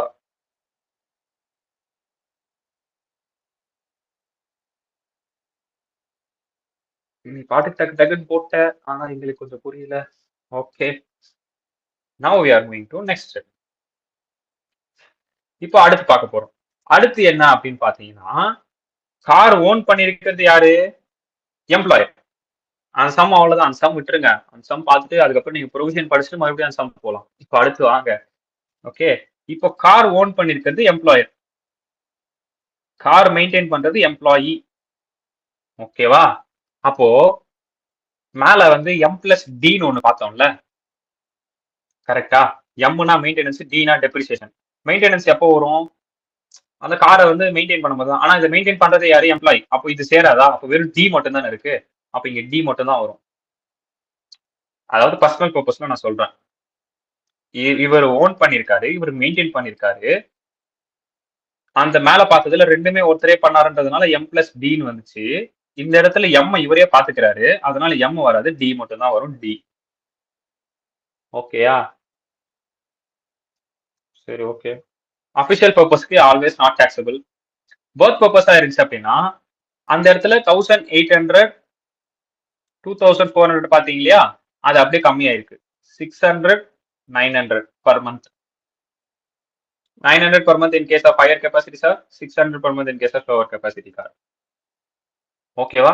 ஏன் இதுல மாறிச்சு? ஏன்னா ஓன்டு பண்ணிருக்கிறது எம்ப்ளாயர், மெயின்டைன் பண்றது எம்ப்ளாயி. ஓகேவா? அடுத்த கேஸ் போலாமா? இது ஒரு கேஸ். அடுத்த கேஸ் என்ன அப்படின்னா, ஓன் பண்ணிருக்கிறது எம்ப்ளாயி, மெயின்டைன் பண்றது employer. Okay, official purpose obviously not taxable. Personal purpose வரும்போது இந்த இடத்துல எம் பிளஸ் டின்னு பார்த்தோம், எம் பிளஸ் டி ஃபர்ஸ்ட்ல பார்த்தோம். இந்த இடத்துல யாரு டியை பாத்துக்கிறது?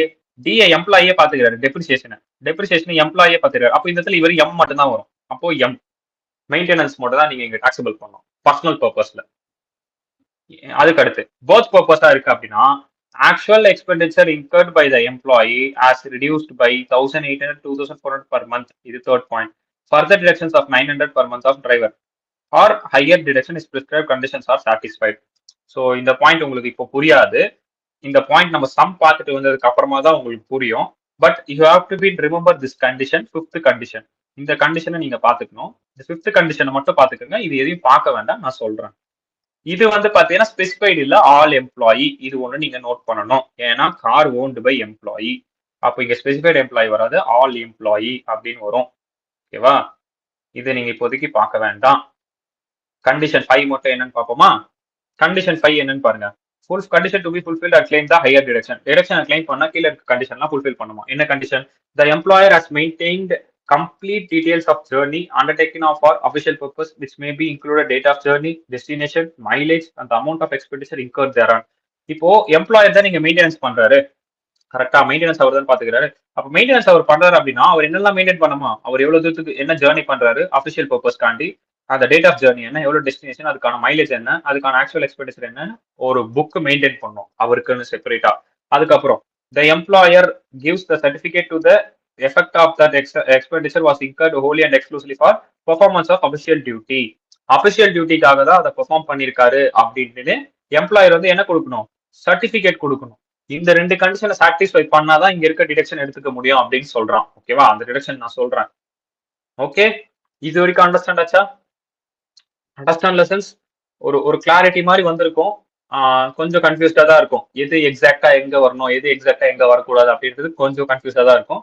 அதை பத்தி ஒன்றும் பிரச்சனை இல்லை. பட் ஓரளவுக்கு ஓவரால் அண்டர்ஸ்டாண்டிங், இந்த வேர்டிங்ஸ் எல்லாம் அண்டர்ஸ்டாண்டிங் கிடைச்சது இல்லையா? ஓகே, ஸோ இப்போ சம் போட்டோம்னா கிளாரிட்டி இன்னும் கிளியரா கிடைச்சிடும். Ton.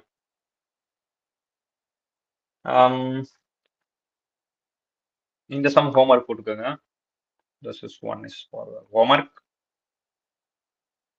This 23, illustration 23. Mr. Vikram being a government employee has a car 1.7 liter, more than 1.6, used for office. Government employer used for office as well as personal, both purpose use பண்றாரு. During the year, he incurred 40,000 on maintenance and 20,000 on driver salary. During the year, he incurred, இவர் தான் incur பண்ணிருக்காரு. அப்போ maintained by employee, owned by employer, right? அப்போ employer கையில இருக்குன்னா depreciation மட்டும் தான் டாக்ஸபிள் ஆகும். த என்டையர் காஸ்ட் இஸ் அடங்கப்பறானே. இங்க பாரு, என்டையர் காஸ்ட்டுமே ரீஇம்பர்ஸ்மெண்ட் பை, எல்லா காஸ்ட்டுமே இப்ப யார் ரீஇம்பர்ஸ்மெண்ட் பண்ணிட்டாங்களா, எம்ப்ளாயர் ரீஇம்பர்ஸ்மெண்ட் பண்ணிட்டாரு. அப்போ ஃபைண்ட் த டாக்ஸபிள் பர்க்ஸஸ் அப்படின்னு சொல்லிட்டான். ஓகே, அப்போ டாக்ஸபிள் பர்க்ஸஸ் இந்த answer of mister Vikram. as the car is owned by assessee and maintained by employer. ஓஹோ, அப்போ இந்த இடத்துல என்னவா மாறிடுச்சுன்னா, அது இப்போ அசசி தான் ரெண்டுமே பண்ணியிருந்தாரு. இங்க என்னவா மாறி இருக்கு அப்படின்னா, வசீம் வந்து அவரோட கார் தான் அது, ஓன்டு பை எம்ப்ளாயி, மெயின்டைன்டு பையும் எம்ப்ளாயி தான் இருந்துச்சு, மெயின்டைன் பை எம்ப்ளாயியா தான் இருந்துச்சு. கரெக்டா? என்ன ஆச்சுன்னா, இவர் என்டையர் காஸ்ட் ரீஇம்பர்ஸ்மெண்ட் பண்ணதுனால மெயின்டெனன்ஸ் மட்டும் இப்ப யார் பண்ற மாதிரி ஆச்சுன்னா எம்ப்ளாயர் பண்ற மாதிரி ஆச்சு. அப்போ இந்த எந்த கேஸ்ல வருது, owned by employee, maintained by employer அப்படின்ற கான்செப்ட்ல வருது. அப்போ போத் பர்பஸ்க்கு இருக்கு அப்படின்னா நம்ம என்ன பண்ணுவோம்,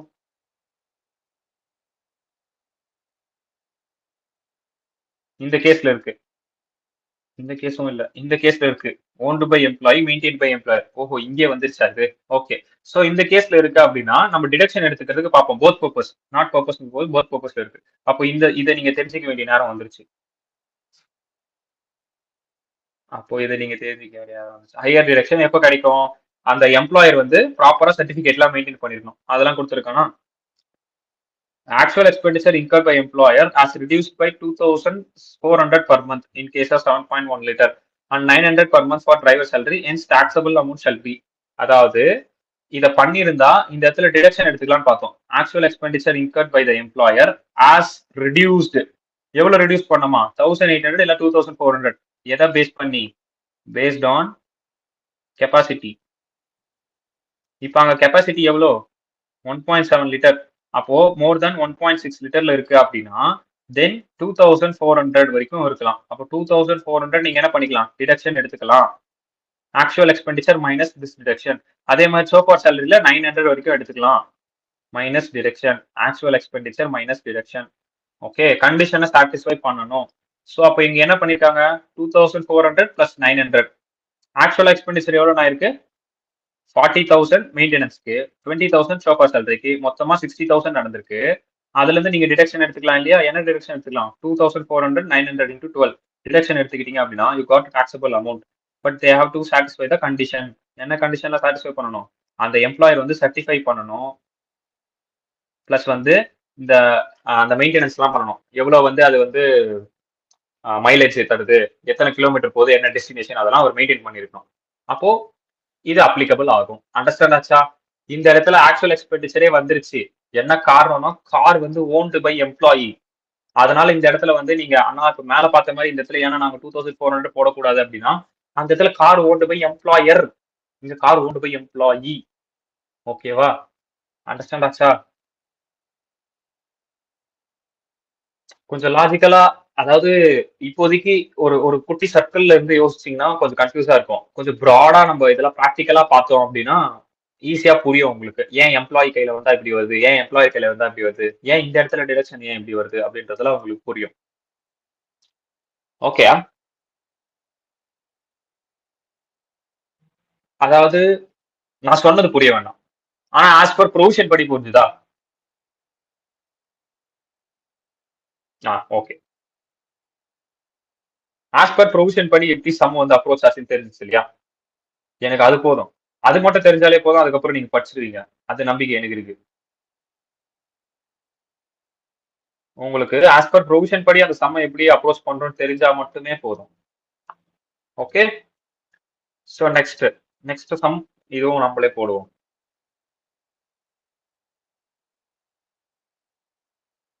அதுக்கு அடுத்த சம் ஹோம்வொர்க் கொடுத்து அதுக்கு அடுத்த சம் வருவோம். ஓகேயா? illustration 24. Vasim has a car 1.5 liter ஆம்பா. 1.5 லிட்டர்னா less than 1.6 liter கரெக்டா? used for official as well as personal. அடங்கப்பா birth purpose use பண்றோம். birth purpose தான் நம்மளுக்கு வந்து நிறைய வேலையே இருக்கும். பர்சனல் பர்பஸ் வந்து ஆக்சுவல் எடுத்து போட்டு போயிட்டே இருக்கும். birth purpose வந்தாதான் கடுப்பு. Okay. During the year, car is used 80% for business purpose, being certified by employer. Employer எவ்வளவுதான் சர்டிஃபை பண்ணிருக்காராம்? 80% தான் சர்டிஃபை பண்ணிருக்காரு. அப்போ டிடக்ஷன் நீங்க 80% வரைக்கும் தான் எடுத்துக்க முடியும். Okay. During the year, he incurred 50,000 on maintenance and running of such car. The entire cost is reimbursed by employer. அப்போ கார் ஓன்டு பை யாரு? எம்ப்ளாயி. ரீஎம்பர்ஸ்மெண்ட் பண்றதுனால மெயின்டைன்டு பை எம்ப்ளாயர் ஆயிடுச்சு. ஓகேவா? Fine taxable purpose is first wish to claim higher deduction. இந்த higher deduction எங்கேயும் படிச்ச மாதிரி இருக்கா? நம்ம அங்க பார்த்தோம்ல அந்த ஹையர் டிடக்ஷன் அதே தான். அந்த கண்டிஷன் 5 சாட்டிஸ்ஃபை பண்ணணும்னு அதுதான். As per log book is maintenance, log book is not maintenance. Log book maintain பண்ணியிருந்தா எவ்வளோ, லாக் புக் மெயின்டைன் பண்ணலன்னா என்ன? அந்த லாக் புக்ன்றது நத்திங். அந்த மைலேஜ் எத்தனை கிலோமீட்டர் போகுது, என்ன டெஸ்டினேஷன் போகுது, அது எவ்வளோ என்னது அடுத்து வேற என்ன பார்த்தோம்? Mileage, destination, mileage, destination, journey, date of journey, expenditure எவ்வளவு இன்கர் ஆயிருக்கு, இதெல்லாம் நோட் பண்ணோம். அதுதான் லாக் புக் மெயின்டைன்டு. அந்த புக்கை மெயின்டைன் பண்ணியிருந்தா என்ன, அந்த புக்கை மெயின்டைன் பண்ணலன்னா என்ன? இப்போ உங்களுக்கு அந்த பாயிண்ட் புரியும் பாருங்கடா. நீங்க புக்கை மெயின்டைன் பண்ணியிருந்தீங்க அப்படின்னா வசீம் வந்து எப்படி டாக்ஸபிள் ஆகுது? அவர் வந்து ஆக்சுவல் எக்ஸ்பெண்டிச்சர் வந்து 50,000 பண்ணியிருக்காரு. இங்க டைரக்டா வந்து 50,000ல இருந்து ஹையர் டிடக்ஷன் ஒரு வார்த்தை பார்த்திருப்பீங்க. Higher deduction, statutory limit deduction, statutory limit deduction. இந்த மாதிரி ரெண்டு இருக்கு deduction. Okay. So higher deduction அப்படிங்கிறது என்னன்னா ப்ராப்பரா புக்ஸ் மெயின்டைன் பண்ணிருந்தீங்க. அப்ப போன சம்ல வந்து அவன் புக்ஸ் மெயின்டைன் பண்ணாதனால ஸ்டாச்சுட்டரி லிமிட் எடுத்திருக்கோம். ஓகேவா? சோ அதனாலதான் அந்த பத்தில புக்ஸ் பத்தி பேசல. அப்பயே நான் லைட்டா டவுட் ஆனேன், ஏன் இவன் புக்ஸ் பத்தி பேசல அப்படின்ட்டு. ஓகேவா? சோ இந்த இடத்துல ஹையர் டிடக்ஷன் அப்படின்றது என்னன்னா இதுல 80% சர்டிஃபை பண்ணிருக்காரு. அப்போ 50%ல 50,000ல 80% சர்டிஃபைனா இது அப்படியே டைரக்டா எடுத்துக்கலாம். Higher deduction. அப்போ டாக்ஸபிள் அமௌண்ட் வெறும் 10,000 கிடைக்கும். In case log book not maintained அப்படின்னா தென் ஸ்டாச்சுட்டரி லிமிட் எடுப்பீங்க. ஸ்டாச்சுட்டரி லிமிட் அப்படிங்கிறது என்ன? சிசியை பேஸ் பண்ணி எடுப்பீங்க. சிசி இங்க என்ன? 1.6 லிட்டருக்கு லெஸ் தேனா தான் இருந்துச்சு. 1.5 லிட்டர் இருந்துச்சு. 1.6 லிட்டர்னா 1800 பார்த்தோம் இல்லையா? அப்போ 50,000 1800 into 12 21,600 மைனஸ் பண்ணி பேலன்ஸ் டாக்ஸபிள் அமௌண்ட் 28,400 காட்டுவீங்க. இப்போ புரிஞ்சுதா? புக்கு மெயின்டைன் பண்ணீங்க அப்படின்னா வெறும் 10,000 ரூபாய் வருது. புக்கு மெயின்டைன் பண்ணலன்னா 28,000 ரூபாய் வருது. புக்கு மெயின்டைன் பண்ணியிருந்தா 10,000 ரூபாய், புக்கு மெயின்டைன் பண்ணலன்னா 28,000 ரூபாய். என் வாய்ஸ் உங்களுக்கு பொறுமையா ரீச் ஆகுதோ? ஆமா.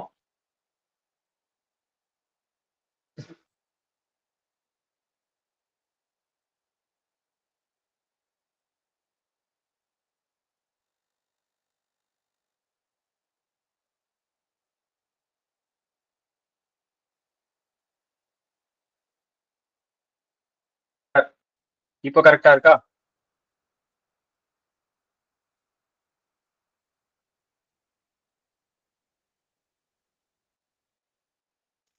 ஓகே. சோ இது புரிஞ்சுதா? அதாவது புக் மெயின்டைன் பண்ணியிருந்தாங்க அப்படின்னா எப்படி ரெடியூஸ் ஆகுது இருந்துச்சா? ஹையர் டிரெக்ஷன் எப்படி கிடைக்குது? டைரக்டா பண்ண எக்ஸ்பெண்டிச்சர்ல இருந்தே நம்ம எடுத்துக்கலாம். டைரக்டா நம்ம பண்ண எக்ஸ்பெண்டிச்சர்ல இருந்தே எடுத்துக்கலாம். ஆனா புக் மெயின்டைன் பண்ணல அப்படின்னா ஸ்டாச்சுட்டரி லிமிட் டிடக்ஷன் மட்டும் தான் கிடைக்கும். அதுதான் இங்க சொல்லியிருக்கான். இந்த இடத்துல ஹையர் டிடக்ஷன் நீங்க கிளைம் பண்ணோம் அப்படின்னா ஆஸ் பிரிஸ்கிரைப் ஆர்னு ஒண்ணு கொடுத்துருக்கான் பாரு. இப்போ இது தெரிஞ்சுக்க வேண்டிய நேரம் வந்துருச்சு. என்னன்னா போன டைம் இது வரைக்கும் பார்த்தோமா 900 வரைக்கும் எப்படின்னு பார்த்தோமா or higher deduction is prescribed conditions are satisfied 5. அப்போ அந்த ஹையர் டிடக்ஷனுக்கு நீங்க இந்த 5th கண்டிஷன்லாம் சாட்டிஸ்ஃபை பண்ணிருக்கணும்.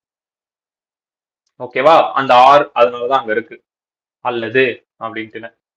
டன்னா இது ஓகேவா? இந்த சம் புரிஞ்சுதா? ஏதாவது டவுட் இருக்கா அதுல?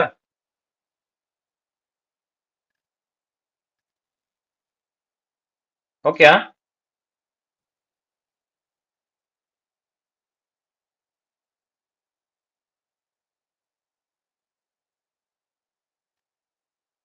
Okay done. ஒர்க் அவுட் பண்ணி பாருங்கடா. கம்முன்னு விட்டீங்கன்னா வேலைக்கு ஆகாது. இன்னைக்கே இப்போ ஒர்க் அவுட் பண்ணிடுங்க. 25th நீங்களே பாருங்க. 26th நம்ம பார்த்துட்டோம்னா நீங்க இந்த ப்ரொவிஷன் படிக்கிறதுக்கும் எலிஜிபிள் ஆயிடுவீங்க. அதுக்கப்புறம் அவ்வளவுதான், முடிஞ்சு போச்சு சேலரி. 26th நம்ம கை வச்சோம்னா கொஞ்சம் டைம் இருக்கும். 26 போடுவோமா?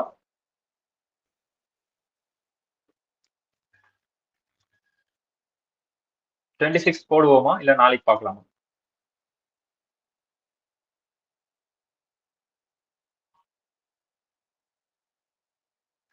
என்னடா அமைதியா இருக்கீங்க? What happen?